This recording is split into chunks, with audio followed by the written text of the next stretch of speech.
The 60-day countdown has begun, and Tehran is already drawing new red lines as negotiations with Washington move into a critical phase. Iranian officials say they do not trust American promises and will judge the agreement by actions, not words.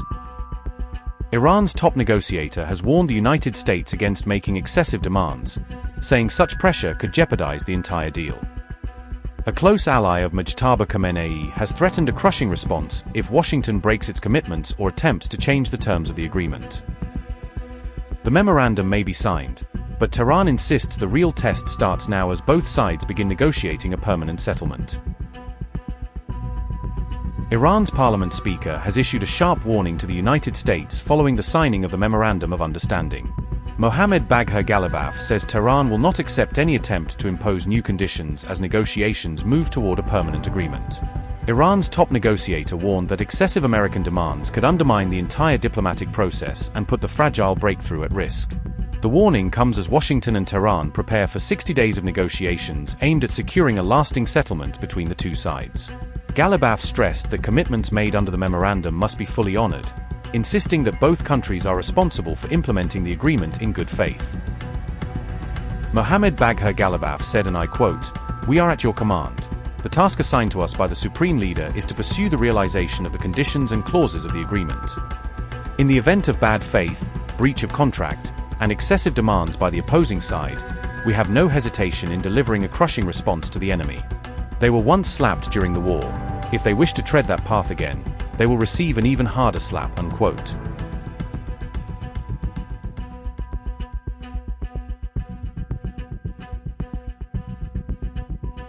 Iran's parliament speaker warned that any violation of the memorandum or any return to military confrontation would carry serious consequences for the United States. Mohammad Bagher Ghalibaf said a renewed American military campaign would trigger what he described as a far more crushing and bitter Iranian response than during the previous phase of the war.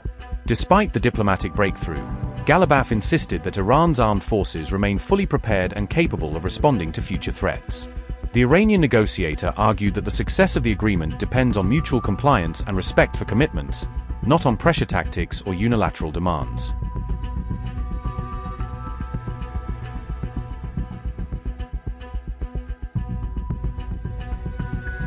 The memorandum gives Washington and Tehran 60 days to negotiate a comprehensive peace agreement. However, major issues remain unresolved, including sanctions relief and Iran's nuclear program. Ghalibaf said Iran will match its commitments to the actions taken by Washington. He warned that if the U.S. fails to honor its obligations, Iran will not consider itself bound by its own commitments.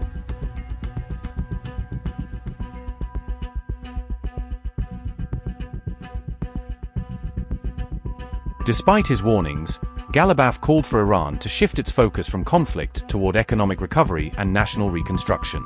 The parliament speaker said Iran must prioritize rebuilding its economy after months of war, sanctions, and financial pressure.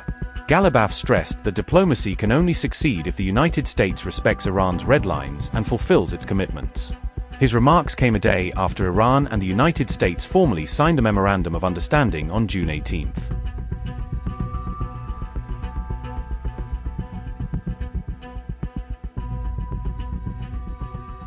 U.S. President Donald Trump and Iranian President Masoud Pezeshkian have formally signed the Memorandum of Understanding. The 14-point agreement is designed to end hostilities between the two countries and reopen the Strait of Hormuz to normal navigation. The memorandum establishes a 60-day ceasefire period during which both sides will pursue negotiations on a broader final agreement. Trump signed the document during a meeting with French President Emmanuel Macron in Paris on June 18. Meanwhile, President Pezeshkian signed the memorandum in Iran, completing the process from Tehran's side. The agreement begins with a region-wide ceasefire, aiming to halt hostilities and lay the groundwork for a permanent end to the conflict. Both sides have pledged to respect each other's sovereignty and avoid interference in internal affairs, signaling a shift toward de-escalation. Washington and Tehran have set a 60-day deadline to negotiate a broader final agreement, with an option to extend talks if needed. The United States has agreed to begin lifting its naval blockade, while Iran will gradually restore normal shipping through the Strait of Hormuz. Iran has agreed to ensure free and safe passage for commercial vessels traveling between the Persian Gulf and the Sea of Oman for a limited period of 60 days. The memorandum outlines plans for a massive $300 billion economic development initiative aimed at supporting Iran's recovery. The United States has agreed in principle to discuss sanctions relief as part of a broader and mutually accepted final settlement. Iran has reaffirmed that it will not pursue nuclear weapons, while both sides work on a framework for managing enriched uranium. Until a final agreement is reached, Iran will maintain its current nuclear activities and the US will avoid new sanctions or military deployments. The agreement allows for sanctions waivers that could enable Iranian oil exports and related financial services to resume. Both sides will explore pathways toward financial normalization, including discussions on frozen assets and economic access. Once initial commitments are implemented, negotiations will expand to address all remaining issues required for a lasting settlement. Progress toward a final agreement will depend on both sides demonstrating compliance with ceasefire and maritime obligations. Any final agreement is expected to be submitted to the United Nations Security Council for international legal backing and enforcement. As Iran and the US sign the Memorandum of Understanding, analysts are already raising alarm over several factors that could derail the upcoming rounds of negotiation talks. Experts warn that a wide array of political, regional, and security hurdles could still derail US and Iranian efforts to turn this framework into a truly comprehensive peace agreement. Many analysts are skeptical that the two sides can actually forge a full and final settlement within the tight 60-day window laid out in the current Memorandum of Understanding. Trump says Iran pledged never to develop a nuclear weapon. US demands Iran's near-bomb-grade uranium be shipped out or destroyed. Tehran rejects removal of its uranium stockpile. Iran has indicated it may consider diluting enriched uranium. Both sides have discussed a possible enrichment moratorium. Proposed moratorium periods have ranged from 5 to 20 years. Unclear if Iran will accept inspection regime similar to 2015 deal. 2015 agreement included extensive monitoring measures. Trump withdrew from deal. Opening of the Strait of Hormuz is in effect after June 18 MoU signing. US insists transit through Hormuz stays toll-free. Iran demands a continued management role. Post-war Hormuz control still under dispute. Iran seeks lasting influence over key waterway. Iran wants rapid lifting of US economic sanctions. Washington insists sanctions relief will be gradual. Tehran seeks access to billions in frozen assets. US links sanctions easing to Iranian compliance. MoU offers Iran immediate waivers for oil sales. White House wary of optics around releasing funds. Trump unlikely to endorse direct cash transfers. Netanyahu says Israel not bound by any US-Iran agreement. Trump's snub to Netanyahu helps ease tensions, but risks remain. Iran insists any deal must include a Lebanon ceasefire.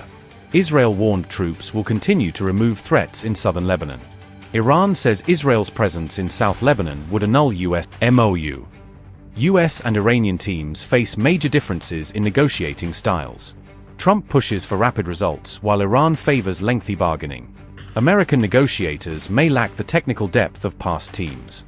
Iranian counterparts are seasoned veterans of complex negotiations. Experts doubt 60 days is enough for a detailed final agreement. Obama-era nuclear negotiations took nearly 2 years to conclude. Deep Iranian distrust of Trump remains a major obstacle. Tehran cites past US strikes during talks as reason for caution. US-Israeli strike that killed Khamenei and family still casts shadow. Negotiators may instead pursue a limited agreement or extended talks.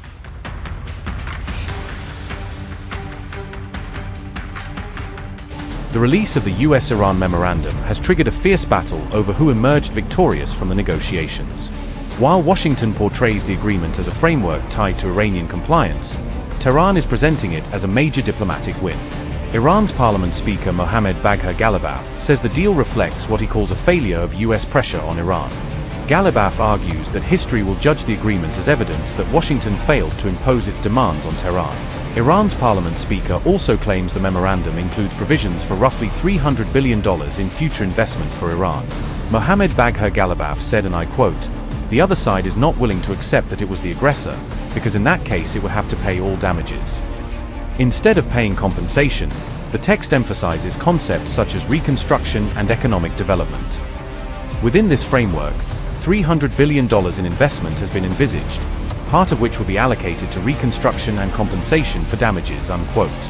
The claim fueled speculation that Tehran had secured major economic benefits in exchange for joining the agreement. However, U.S. officials quickly pushed back against that interpretation, insisting the deal's benefits remain tied to strict conditions and compliance requirements.